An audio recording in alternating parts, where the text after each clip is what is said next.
Hi guys.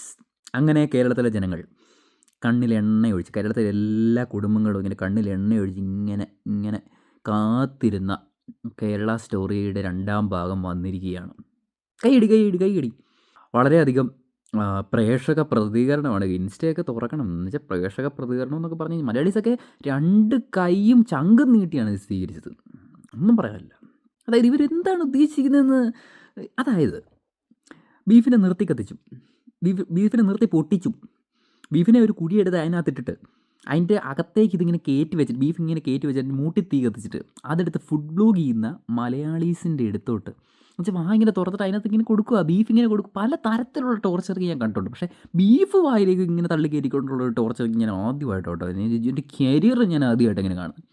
എന്നിട്ട് ഇങ്ങനെ കൊടുക്കുക. അപ്പോൾ ഇങ്ങനെ വേണ്ട, അയ്യോ വേണ്ടേ, അയ്യോ വേണ്ടേ, എനിക്ക് വേണ്ടേ ബീഫ്, അയ്യോ.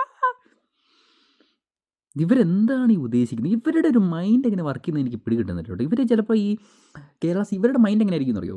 അതായത് ഈ കേരള സ്റ്റോറി ഇങ്ങനെ കണ്ടു കഴിയുമ്പോൾ ഉടനെ നമ്മളിങ്ങനെ നമ്മുടെ ഒരു കമ്പനിക്കാരൻ്റെ മേട്ടക്കഷ്ണം ഇങ്ങനെ കൊടുത്തിട്ട് അപ്പോൾ നീ നീ ബീഫ് അടിക്കറ എന്ന് പറഞ്ഞിട്ട് നമ്മളവനെ ഒരു മൂലയ്ക്ക് കിടത്തി ഉറക്കും എന്നാണ് ഇവരിങ്ങനെ വിചാരിച്ച് വെച്ചിരിക്കുന്നത്. അതായത് നമ്മളൊരു നൈറ്റ് ഒരു തട്ടുകട, നിങ്ങൾ ഇങ്ങനൊരു സംഭവം എടുക്കുന്നതിന് മുമ്പ് നിങ്ങൾ എറണാകുളത്തേക്കൊക്കെ നൈറ്റ് ഒന്ന് ഇറങ്ങാം, പാലാരോട്ടത്തൊക്കെ നൈറ്റ് ഒന്ന് പോകും. അല്ലെങ്കിൽ പോട്ടെ, നിങ്ങൾ മെയിനായിട്ടുള്ള കേരളത്തിലെ സിറ്റീസിൻ്റെയൊക്കെ നൈറ്റ് നിന്ന് ഇറക്കുക, അവിടുത്തെ തട്ടുകടയിലേക്കൊക്കെ പോകും. ബീഫിൻ്റെയൊക്കെ ആറാട്ടുകയാണ് ബീഫൊക്കെ അവിടെ. നമ്മൾ നൈസായിട്ട് കഴിഞ്ഞിട്ട് ഇപ്പോൾ രാവിലെ നമ്മളൊരു ബ്രേക്ക്ഫാസ്റ്റ് കഴിക്കാൻ വേണ്ടി ഏതെങ്കിലും ഹോട്ടലിൽ കേരളത്തിൽ എവിടെയെങ്കിലും പോയി കഴിഞ്ഞ് കഴിഞ്ഞാൽ എന്നൊക്കെയുണ്ട്, മോനെ അപ്പം ബീഫുണ്ട്, പൊറോട്ടയും ബീഫുണ്ട്, പിന്നെ പുട്ടും ബീഫുണ്ട്, പിന്നെ ഇടിയപ്പം ബീഫുണ്ട്, എല്ലാത്തിനും കൂടി ഒരു ബീഫ് ഇങ്ങനെ പറയും. അത് ബീഫ് എന്ന് കേൾക്കുമ്പോഴേ നമ്മുടെ മലയാളീസിൻ്റെ ഉള്ളിൽ ഒരു വികാരമാണ് കേട്ടോ. നമ്മൾ ടൊവിനോ പറഞ്ഞ പോലെ ഇങ്ങനെ കുറച്ചിങ്ങനെ എടുത്തിട്ട് അതിങ്ങനെ കുറച്ച് ചാറിനകത്ത് ഇങ്ങനെ മുക്കി ഇങ്ങനെ കഴിച്ചിട്ട് മനസ്സിലായോ? അതിങ്ങനെ കേൾക്കുമ്പോൾ തന്നെ നമുക്ക് ഇങ്ങനെ നമ്മുടെ സലൈവ ഇങ്ങനെ വരും.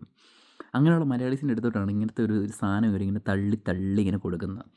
എങ്ങനെ ഇരിക്കുന്നു? അതായത് കേരളത്തിൻ്റെ ഇപ്പോഴത്തെ ഒരു അവസ്ഥ വെച്ച് നമ്മൾ ഈ കേരളത്തിൽ മുസ്ലിംസ് അല്ലെങ്കിൽ എന്താ പറയുക, ഹിന്ദുസ്, ക്രിസ്ത്യാനികളൊക്കെ തമ്മിൽ പലതരത്തിലുള്ള പ്രശ്നങ്ങളുണ്ടായിരിക്കും.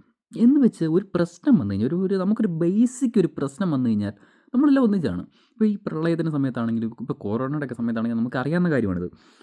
നമ്മൾ തമ്മിലുള്ള പല ഇങ്ങനെ ഉടക്കുകളും കാണും. ഇപ്പോൾ ഇത് ആയിരമൊക്കെ പ്രശ്നം പോലെയാണ്, പല പ്രശ്നങ്ങൾ കാണും. പക്ഷേ ആയിരംകാരുടെ വീട്ടിൽ ഒരു മെയിനായിട്ടുള്ള എന്തെങ്കിലും പ്രശ്നം വന്നാൽ അവൻ ചെല്ലും, എന്നോടാ പറ്റിയത് നമ്മൾ എത്തും. അങ്ങനത്തെ ഒരു സെറ്റപ്പാണ് നമ്മുടെ കേരളത്തിൻ്റെ ഒരു കമ്മ്യൂണിറ്റി. എന്നിട്ട് അങ്ങോട്ട് ഇങ്ങനൊരു സാധനം അങ്ങ് ഇട്ട് കൊടുത്തിട്ട് അതിനകത്തുനിന്ന് അങ്ങ് കേരളത്തിലെ ജനങ്ങളൊക്കെ അങ്ങ് 4 പാടോട്ടും മുസ്ലിംസും ക്രിസ്ത്യാനികളും ഹിന്ദുക്കളും ഒക്കെ അങ്ങ് സ്പ്ലിറ്റായിട്ട് ഇവരുദ്ദേശിക്കുന്ന രീതിയിലേക്ക് ഇതിങ്ങനെ അങ്ങ് വരുമെന്നാണ് വിചാരിച്ച് വെച്ചിരിക്കുന്നത്. അങ്ങനെ മേട്ടാലോട്ട് നോക്കിയിരുന്നാൽ മതി. ഇന്ത്യയുടെ മറ്റു ഭാഗങ്ങളൊക്കെ നോക്കുവാണെങ്കിൽ അവിടെയെല്ലാം നമുക്കിങ്ങനെ ബീഫ് എന്ന് പറഞ്ഞാൽ ഇതിനൊരു രാഷ്ട്രീയപരമായിട്ട് എന്ത് പറയും, ഇതിനകത്തൊരു രാഷ്ട്രീയം വരും.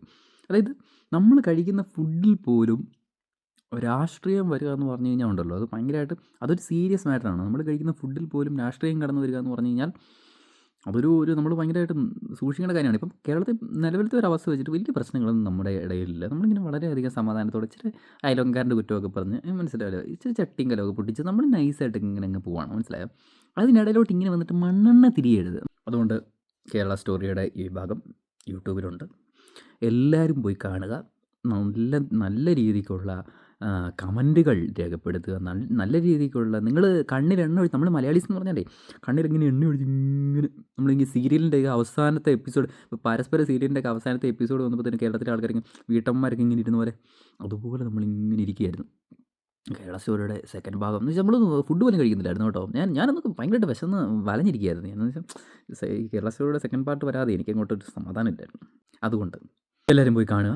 നല്ല രീതിക്ക് അവർക്ക് അതിനുള്ളൊരു മറുപടി ഒക്കെ നമ്മൾ കൊടുക്കുക. അപ്പം എല്ലാവരും പോയി കാണുക കേട്ടോ. ചെല്ലെ